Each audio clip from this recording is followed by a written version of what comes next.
Cuando una comedia en anime adquiere, ya sea de forma viral o paulatinamente, la fama de, entre comillas, fumada, eso para mí al menos se vuelve en cosa de pensarlo dos veces. Esto debido al hecho de que las comedias denominadas fumadas en anime, tomando en cuenta su naturaleza experimental e impredecible, podrían acabar conmigo en gusto o en disgusto si los chistes en su historia, personajes y la consistencia en su desarrollo no apelan a algo, lo que sea, en mí. Y de este modo pues, los trabajos de este corte que me lleguen a gustar más, por motivos de mi exclusiva comprensión, pueden sacar de quicio a otros, y viceversa, cayéndome en los huevos comedias fumadas que encantaron a otros. Pero entrando en materia ya, si se trata de encontrar un patrón de preferencias hacia estas por demás estrambóticas, surrealistas, desquiciadas, alucinantes y nada reservadas piezas de arte, creo que puedo decir que muestre lo que muestre, o en el orden que lo haga, una comedia fumada debe ser inteligente de acuerdo a sus cánones y abstenerse de ser pretenciosa independientemente de qué autor la cree o qué estudio la produzca. De lo contrario, caerá de la gracia conmigo en menos de lo que canta un gallo, y su randomness, lejos de apelar a mi sed por ver algo diferente, me conducirá a sentirla tediosa y de mal gusto. Las comedias fumadas que me han gustado presentan la característica de no dejar de contar con esencia en su cast y trama, por muy inconmensurable que sea su joda, y aunque sienta estar sobrecogido por la sinrazón, al final del día, los deseos, inquietudes, complejidades y demás características de los personajes y su mundo siguen importándome. Medido esto no por el grado de su supuesta falta de cordura, sino por cuán irreemplazable es la sustancia de los protagonistas y sus dilemas, aún siendo severamente marcados estos por su discordante gracia en un mundo que, pese a precisar de seriedad,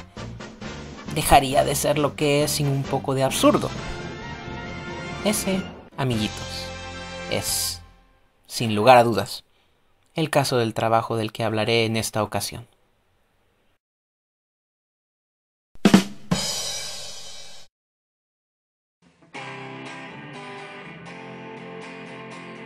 Estás en la primaria aún, vives en un pueblito alejado de la gran ciudad, donde nunca pasa nada, y un día, de pronto, coqueteando con una pirómana, te atropellan con una vespa. Es solo de esperarse que, a consecuencia de esto, te revivan con el golpe de un bajo eléctrico, y del show resultante de esta resurrección tu cabeza acabe por ser un portal dimensional del que emergen robots y criaturas, cortesía del LSD más hijo de puta que ser humano alguno haya consumido alguna vez. Fooly Cooly,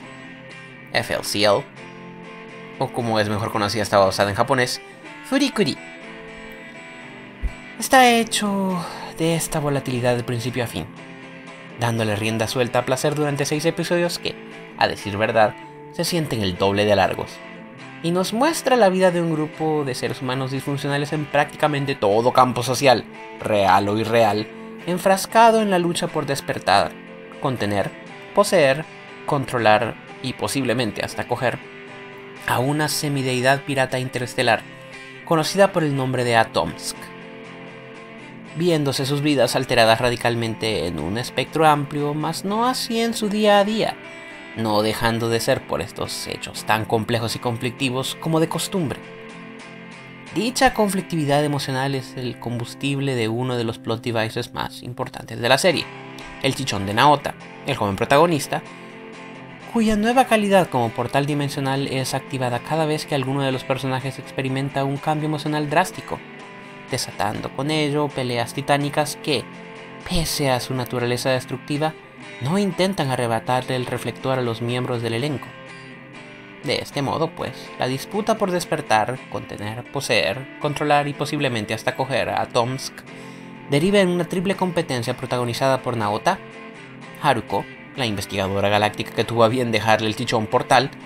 y el comandante Amaro, un suit al estilo del agente Smith o de los miembros de Men in Black, que trabaja para el Departamento Estelar de Inmigración, organización en pugna contra aquella que Haruko representa, pues ambas desean ponerle mano al poder de Atomsk por razones completamente distintas, Y dicha diferencia radica en el trato que éstas tienen con una corporación misteriosa y aparentemente malvada, Monsanto, Medical Mecánica. Ahora que releo esta primera parte del guión, les confieso que es justo decir que no se entiende un carajo. Y sin embargo, dentro de este universo de cholla pelada, tiene todo el sentido del mundo. Y por si esto fuera poco, Furikuri cuenta con un sinnúmero de referencias acerca de la cultura popular y mediática en Japón de los 80s y 90s, que de hecho no todos los japoneses entienden necesariamente, volviéndole una especie de relajo tipo dos idiomas desconocidos siendo hablados a la vez. Pero saben, probablemente no todo en este trabajo tenga que tener sentido para nosotros, pues lo importante es que, pese a su absurdo, sus protagonistas nos permitieron entrar en su mundo e interesarnos en él. ¿De qué clase de mundo les estoy hablando? Bueno, intentemos analizar eso en breve.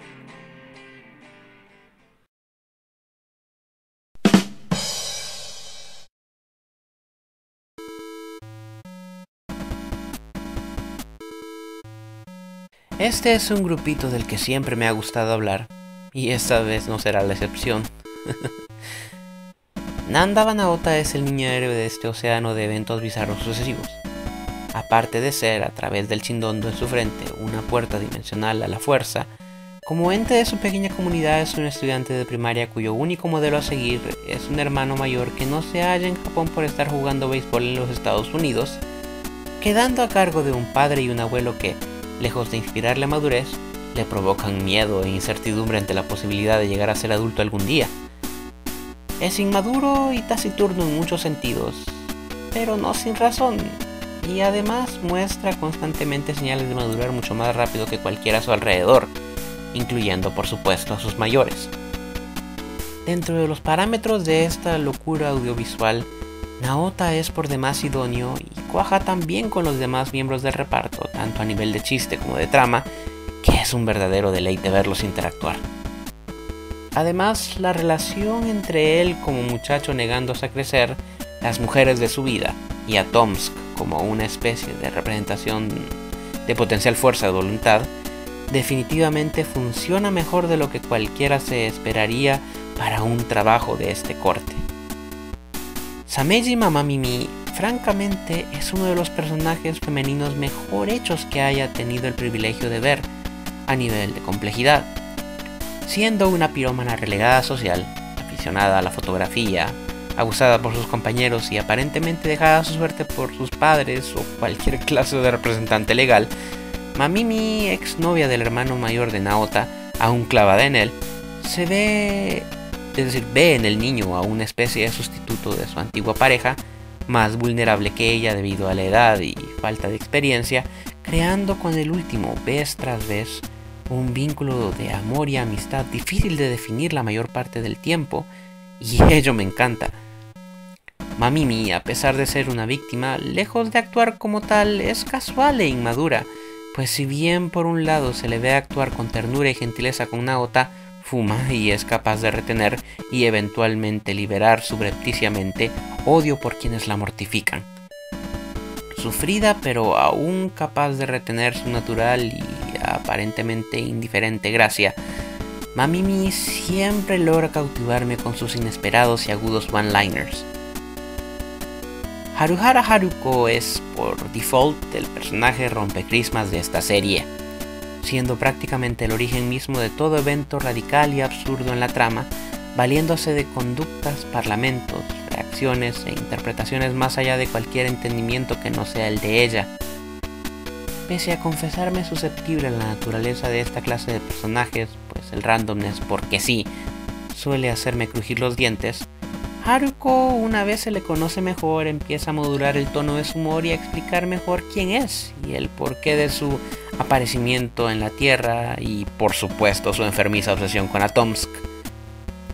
Si no fuera por Naota y Mamimi para contrastar y reacomodar su impredictibilidad,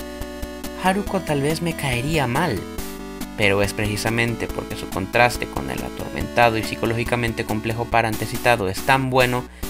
que simplemente la debo incluir en este maravilloso grupo. Ciertamente jamás fue mi primera opción como interés sentimental de Naota, pero como una parte interesante y diferente del aparente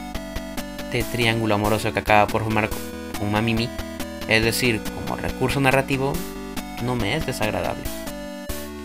El comandante Amarao es el supuesto antagonista de la serie, dándole por su lado a la principal antagonista, que sería la monopólica Medical Mecánica. Amarao, pero también funge como un gran comic relief, con humor basado en sed de amor, mostrando interés no solo por Haruko, y por cuyos sentimientos no correspondidos siente una gran aprehensión y celos por Atomsk.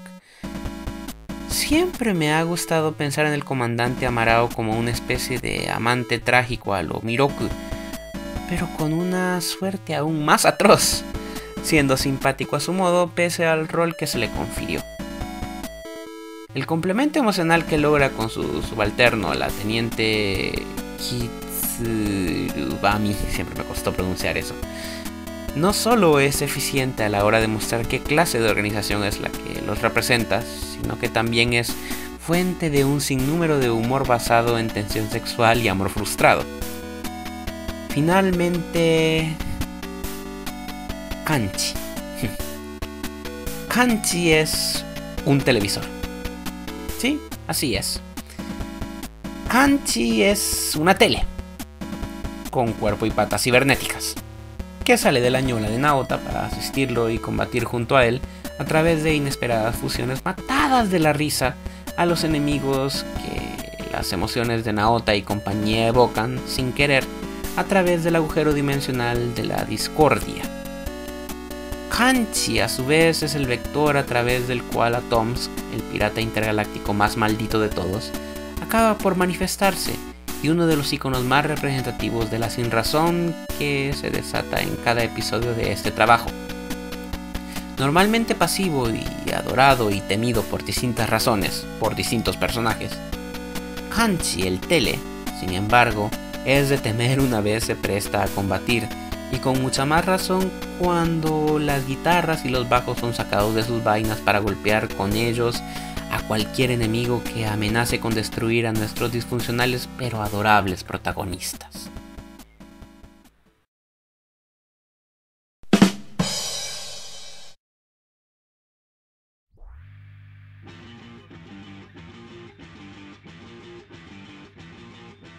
Furikuri está estupendamente animada para su época y su singularidad es digna de tomar en cuenta aún para estándares actuales. Pero la mejor parte de Furikuri es el juego que se trae con lo over the top de su trama y la sólida caracterización del cast. Atomsk podrá ser el non plus ultra de los piratas espaciales, aún más que el Capitán Harlock. Y aun si su revelación y la de las demás criaturas que salen del tichón de Naota, así como el conflicto tripartita desatado por estas, es capaz de propiciar destrucción infinita, el centro no deja de ser en ningún momento la manera de lidiar del elenco con sus propios sentimientos y los de los demás a su alrededor de cara a la madurez. De hecho, en muchas partes Naota podría darle lecciones al niño idiota al que todos adoramos odiar sobre cómo entrar en contacto con otros, cortando de raíz dependencias agudas. Y esto es algo que no únicamente se da en él, sino también en Mami y Haruko, con una reciprocidad tal que llega a un momento en el que el control de Atomsk como tal deja de importarnos y empezamos a darle mayor importancia como metáfora de la dificultad de los roces entre los protagonistas a la hora de intentar resolver qué hacer con sus tortuosas y aparentemente estancadas existencias. Este síntoma de ansiedad es ambientado y completado exitosamente gracias a la música de la legendaria banda alternativa The Pillows, cuyas notas y letras hablan a la perfección de lo que es ser joven e idiota, pero a la vez inquieto por saber qué será de uno mismo de tomar tal o cual camino en la vida. El desenlace es impactante, haciéndole honor al carácter con el que se presentó a nosotros, la serie, pero el epílogo como tal es realista y profundo, dándonos una sensación apropiada de freno justo antes de tener que bajarnos de una montaña rusa.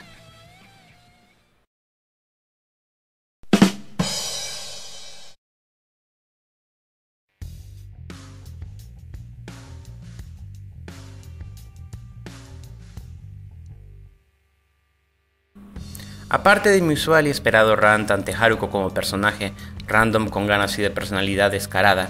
hecho que, como ya dije, no es tan grave gracias al contrapeso de Naota, Mamimi y el comandante Amarao, me es difícil encontrar quejas verdaderas en contra de Furikuri, aún desde mi propia perspectiva como autoproclamado crítico de anime y manga. Personalmente me hubiera gustado saber mucho más de ciertos personajes, en especial en el caso del triángulo sentimental formado por Naota, su hermano y Mamimi, así como también un mejor desarrollo de esta como víctima de bullying en su escuela, más o menos con el detallismo con que se nos presentó el oscuro y traumatizante pasado de Senjo Gahara Hitagi en Bakemonogatari. Este mayor espacio habría servido también para expandir el rol de los compañeros de Naota, quienes fueron inevitablemente relegados al segundo plano, a pesar de contar con un gran potencial para llegar a ser recordados como miembros del reparto. Pero en retrospectiva, parte del propósito final de la serie fue tal vez el no complicar aún más las cosas de lo que ya eran con los problemas de los protagonistas. Así que más que una queja, la extensión de Furikuri es más bien una especie de capricho personal.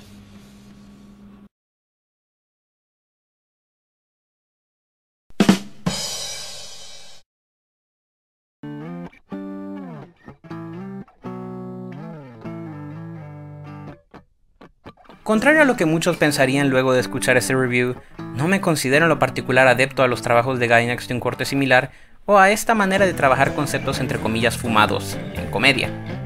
El mérito del que Furikuri se hace acreedor ante mí es independiente de la relación que pudiera tener a persona, institución o fórmula creativa alguna, y esto se debe al hecho de haber desarrollado tan bien los vínculos entre sus personajes, balanceando magistralmente su absurdo con su carácter social, sin ser todo joda o todo drama, y complementando la esencia antes citada con animación, musicalización y una narrativa cuya fluidez, aunque desbocada, se las arregla para aterrizar y dar en el blanco. En pocas palabras, con Furikuri, a diferencia de otros trabajos, y acotando a nuestro querido crítico cordobés con la mejor de las intenciones, no precisé solo de callarme, sentarme y mirarla. ¿La recomiendo? Sí. Y a la vez aconsejo que tengan a mano una pequeña guía sobre las referencias culturales japonesas de las que dependen los personajes, para así no sentirse alienados como audiencia. Créanme, los interesados acabarán por aprender mucho de cultura popular nipona. ¿Está entre mis favoritas? Ciertamente es una de mis comedias favoritas, y Mamimi uno de los personajes de personalidad más atractiva en cuanto a riqueza psicológica y encanto incomparable. Lamentando tremendamente no haberla incluido en mi top de féminas favoritas de anime manga cuando era loquendero. ¿La volvería a ver? Ciertamente. De hecho, esta es una serie que disfruto mejor viendo en grupo y me encanta cuando los ánimos se desbordan al comenzarse a escuchar The Pillows cantar en el fondo durante una escena climática.